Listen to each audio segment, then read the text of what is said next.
CM city Karnal में कृषि भूमि की सैकड़ों रजिस्ट्रियों में बड़े पैमाने पर फर्जीवाड़ा सामने आया है और इस फर्जीवाड़े में तहसीलदार, नायब तहसीलदार, रजिस्ट्री क्लर्क और पटवारी की मिलीभगत खुलकर सामने आई है। जी हां, करनाल जिले में एक दो नहीं बल्कि पिछले 3 सालों में 8,161 कृषि भूमि की रजिस्ट्रियां नियमों के खिलाफ जाकर की गई हैं। सरकार की जांच में ये रजिस्ट्री फर्जीवाड़ा सामने आया है, जिसके बाद इस फर्जीवाड़े में शामिल तहसीलदार, नायब तहसीलदार सहित तमाम आरोपियों के खिलाफ कार्रवाई करने का आदेश भी दे दिया गया है।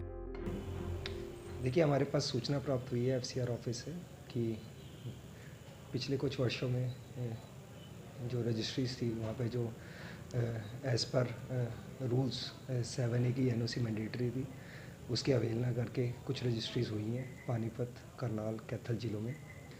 तो इसके मद्देनज़र जो भी हमारे जो अधिकारी इसमें इन्वॉल्व थे, चाहे वो सब रजिस्ट्रार हो, चाहे वो हमारे रजिस्ट्रिंग क्लर्क हो, चाहे पटवारी हो, तो उनके खिलाफ उचित कार्रवाई जल्द से जल्द अमल में लाई जाएगी।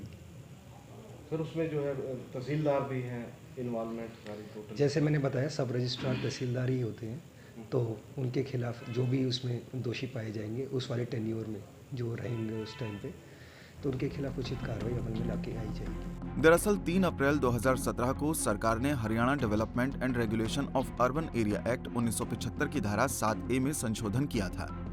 नए नियम के तहत 2 कनाल से कम कृषि भूमि की बिक्री या पट्टानामा के लिए डीटीपी की ओर से जारी एनओसी अनिवार्य था, लेकिन जिले के करनाल और घरौंडा तहसीलों में नियमों के खिलाफ जाकर जमकर फर्जीवाड़ा किया गया। सरकार को इस फर्जीवाड़े की भनक लगते ही जांच कार्रवाई की गई, जिसमें बड़े पैमाने पर रजिस्ट्री फर्जीवाड़ा सामने आया है। इस फर्जीवाड़े को लेकर करनाल के डीसी अनीश यादव ने दोषियों के खिलाफ कार्रवाई करने की बात कही है। साथ ही ये भी कहा कि रजिस्ट्री फर्जीवाड़े में कई बड़े अधिकारियों की मिलीभगत भी सामने आ रही है। जैसे मैंने बताया कि मुख्य तौर पे जो एक 7A में नोटिफाइड एरिया होता है हरियाणा डेवलपमेंट रेगुलेशन एक्ट के अंदर, उसमें उस एरिया में जो डीटीपी हमारा विभाग होता है, उस विभाग से एनओसी चाहिए होती है 7A में कि उस पर्टिकुलर एरिया में पर्टिकुलर टाइप ऑफ रजिस्ट्री या particular type of construction can be carried on.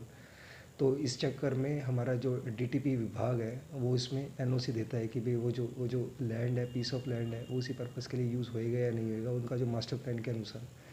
तो उसके संदर्भ में जो भी अवहेलना हुई है हमारे अधिकारियों द्वारा, उसमें उचित कार्रवाई अमल में लेके आई जाएगी। इसमें सस्पेंड या बर्खास्तगी तक भी जा सकता है, जैसे खबर हमारी तरफ से जो दिशा निर्देश वो हमको प्राप्त हुए हैं, उसमें हमको चार्जशीट करना है अधिकारियों को, और जो अप्रोप्रिएट जो कॉम्पिटेंट अथॉरिटी है वो फिर अप्रोप्रिएट एक्शन लेगी इस मामले में। कब तक करेंगे सर? इसको हम जल्द से जल्द करेंगे। तो करनाल में कितने ऐसे अधिकारी कर्मचारी हैं जो जिनको आरोपी पाया गया? जितने भी आएंगे मैं उनके सबके खिलाफ हम कार्रवाई करेंगे निष्पक्ष तरीके से। बता दें कि 3 अप्रैल 2017 से लेकर 13 अगस्त 2020 के दौरान हुई रजिस्ट्रियों की सरकार ने जांच कराई, तो उसमें करनाल में सबसे ज्यादा गड़बड़ी मिली है। हालांकि वर्ष 2021 यानी पिछले साल की रजिस्ट्री की जांच करवाई जाए तो करनाल जिले में अवैध कॉलोनियों की सैकड़ों रजिस्ट्रियां बिना एनओसी के हुई हैं, और तो और मौजूदा समय में भी करनाल में अवैध कॉलोनियों की रजिस्ट्रियां हो रही हैं, और इसके लिए अवैध कॉलोनियों के एक प्लॉट की 50 से 80 हजार रुपए रिश्वत लेकर रजिस्ट्री की जा रही है। हालांकि रजिस्ट्रियों में किए जा रहे फर्जीवाड़े को लेकर revenue and disaster management department ने 3 जिलों के डिप्टी कमिश्नर को लेकर कार्रवाई की रिपोर्ट मांगी है। ऐसे में कहा जा रहा है कि अब रजिस्ट्री के इस फर्जीवाड़े में तहसीलदार सहित दर्जनों अधिकारियों पर गाज गिरनी तय है। करनाल से केसी आर्य, पंजाब केसरी टीवी।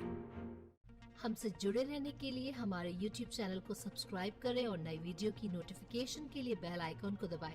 अगर आप ये वीडियो Facebook पर देख रहे हैं तो लाइक जरूर करें और ज्यादा से ज्यादा शेयर करें। धन्यवाद।